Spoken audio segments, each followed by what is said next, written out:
दिल्ली में जब मैं ये सब प्रॉब्लम हुई थी मुझे, सारा सब कुछ हो गया था कि मेरा पैसा कोई मेरा फ्रेंड लेके चला गया, बर्बाद कर दिया, सब कुछ था और मुझे कुछ समझ नहीं आ रहा था।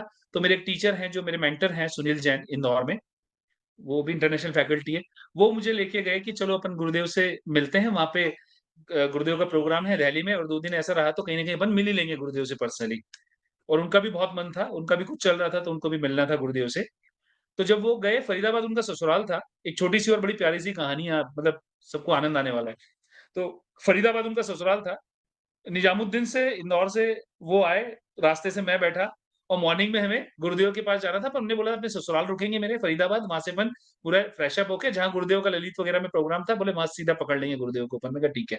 जब सुबह मॉर्निंग पहुँचे हम लोग 5 बजे और उनके ससुराल गए और जब 9 बजे हम लोग सब रेडी हुए, तो वहाँ पे उनकी जो नानी सास थी, सुनील भैया की, तो वो बेड पे थी मतलब 100 साल से ऊपर की थी वो और काफ़ी दिन से मतलब उनका ऐसे ही चल रहा था। तो ऐसे ही चल रहा था कि भई बिस्तर पे ही है और कुछ परेशानी बहुत ज़्यादा ऐसा करके और बस हम लोग ब्रेकफ़ास्ट कर रहे थे और वो बोले कि सुनील भैया को कि आप ब्लेस कर दो। तो सुनील भैया ने उनको ब्लेस किया, हम लोग बस ब्रेकफ़ास्ट कर रहे थे और 10 मिनट में नानी जी जय गुरुदेव हो गई। समझ नहीं हुआ मैंने कहा सुनील भैया मैंने कहा सॉलिड ब्लेस किया आपने मतलब माताजी इतने टाइम से परेशान हो रही थी मैंने कहा ऐसा क्या मंत्र फूँका है आपने कि 10 मिनट में गायब कर दिया। तो सब कुछ ऐसा माहौल हो गया। तो हम लोग गुरुदेव से मिलने जाने वाले थे, तो नानी जी ऑफ हो गई तो हम जा नहीं पाए। शाम तक हमको अंत्येष्टि वगैरह में और उनके जो फ्यूनेरल में सारा हो गया, हम जा ही नहीं पाए। शाम को महेश गिरी जी वहाँ पे थे तो उनके एरिया में नोएडा में सत्संग रखा था गुरुदेव का। है ना? और अगले दिन रुद्र पूजा होनी थी।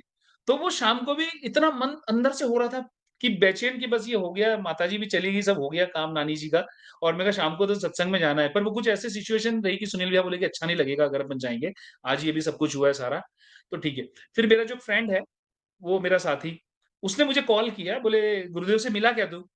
तो मैंने कहा, "नहीं, गुरुदेव से तो नहीं मिला मैं।" "क्यों?" मैंने कहा, "ऐसी-ऐसी कहानी हो गई। सुनील भैया की नानी एक्सपायर हो गई, उन्होंने ब्लेस किया और वो परम धाम हो गए, सारा सब कुछ हो गया।"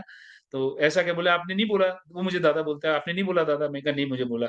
मैंने कहा तो बोले, "आप कब मिलोगे? आप बोलना ज़रूर उनसे।" मैंने कहा, "ठीक है।" बस उसने फ़ोन काटा और रात को मैं सोने के लिए आया 9:30 बजे के, "गुरुदेव मुझे नहीं पता अब आपसे कब मुलाकात होगी, नहीं होगी, मुझे पता नहीं।" और मैं वहाँ पे जो-जो बात थी मैंने ऐसे प्रार्थना करी अपने बेड पे, बिस्तर पे कि गुरुदेव प्लीज़ मतलब मैं आपको बोल रहा हूँ और आप सुन लेना ये मेरे साथ प्रॉब्लम है, इतने साल से प्रॉब्लम है, ये मेरा पैसा लेके चला गया है और घर की स्थिति ठीक नहीं है, सब कुछ ऐसा हो रहा है, सारी चीज़ें मतलब वो सब चीज़ें मैंने गुरुदेव को बोल दी कि मैं आपसे मिल पाऊँ, नहीं मिल पाऊँ, लेकिन आपको मैं प्रार्थना करके मैं आपको बोल रहा हूँ। नेक्स्ट डे मॉर्निंग में हम लोग सुबह 4 बजे उठ के और हम लोग नोएडा चले गए, रुद्र पूजा होनी थी वहाँ पे, बहुत ठंड थी, नवंबर-दिसंबर का टाइम था वहाँ पे। रुद्र पूजा हुई और जब पीछे के गेट से तो सुनील भैया को भी मिलना था, सुनील भैया को भी जानते हैं गुरुदेव।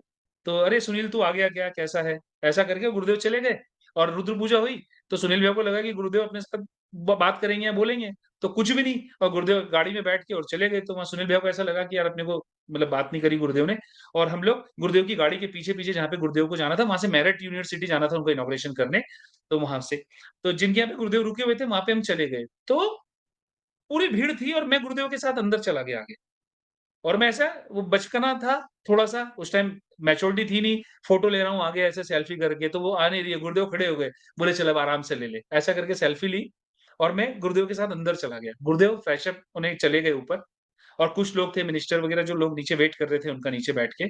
तो सुनील भैया तो बाहर रह गए, वो लॉक वॉक कर दिया, किसी ने आने नहीं दिया उनको, जो मुझे लेके आए और मैं अंदर चला गया कैसे किस्मत से। और जब आधे 15-20 मिनट बाद गुरुदेव आए, जब सबसे मिलना था उनको, सब लोगों से, कोई समाज के लोग थे, कोई थे, तो मैं भी उनके सोफ़े के पास बैठ गया ऐसे और जब बैठा तो बस सामने बात कर रहे थे, फिर ऐसे मुझसे, "हाँ, बोल तेरा क्या?" ऐसा। तो मैंने कहा, "गुरुदेव" जैसे ही मैं बोलूँ, तो गुरुदेव दूसरों से बात करने लग जाएँ। फिर थोड़ी-सी कुछ बात हो, किसी को एप्पल दे रहे हैं, किसी को क्या दे रहे हैं, फिर मेरी तरफ देखे, "हाँ, बोल तेरा क्या?"